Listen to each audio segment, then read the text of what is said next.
హృదయ విదారకం అనేటువంటి పదం ఇప్పుడున్నటువంటి పరిస్థితికి సరిగ్గా సరిపోతుంది. ఇక్కడ నేను చూస్తున్నటువంటి లేదంటే నేను కూర్చున్నటువంటి ఈ చెట్టు ఏదైతే ఉందో అప్రాక్సిమేట్లీ ఒక 60 సంవత్సరాలు 70 సంవత్సరాల వయసు ఉన్నటువంటి చెట్టు. ఇది ఒక 100 సంవత్సరాల చెట్టు. సాధారణంగా సుడిగాలులు వస్తే ఒక చెట్టు 2 చెట్లు లేదంటే భారీ వర్షాల సమయంలో 4-5 చెట్లు రోడ్లపై పడిపోవడం మనం చూస్తుంటాం. కానీ భారతదేశంలో ఎప్పుడూ జరగనట్టు కనీ విని ఎరగని రీతిలో ఒక ప్రకృతి విలాపాన్ని మనం ఇప్పుడు తాడ్బాయి అడవుల్లో చూస్తున్నాం. ఇక్కడ దాదాపు 9 కిలోమీటర్ల పరిధిలో పస్రా నుంచి మొదలుకొని మేడారం వరకు దాదాపు 1,00,000 చెట్లు ఎఫెక్ట్ అయినాయి.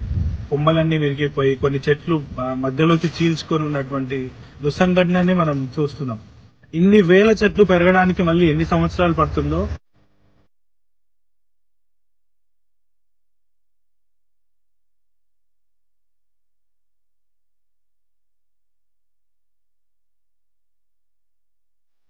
ఏటునాగరం వైల్డ్ లైఫ్ శాంక్చురీ పరిధిలో తాడ్వాయి నుండి మేడారం వెళ్లే మార్గం మధ్యలో 50 నుంచి 100 సంవత్సరాలు సరిపడే చెట్లన్నీ కూడా చిల్లా చెదిరిపడిన చెట్లను చూస్తా ఉంటే చాలా బాధ ఇస్తా ఉంది.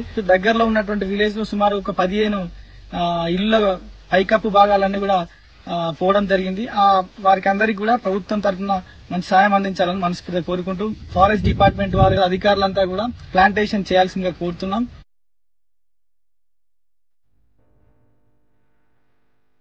మొత్తం క్రాస్ వచ్చింది గాలికి, మొత్తం రేకులన్నీ మొత్తం కింద పడిపోయినాయి, పగిలిపోయినాయి గాలి.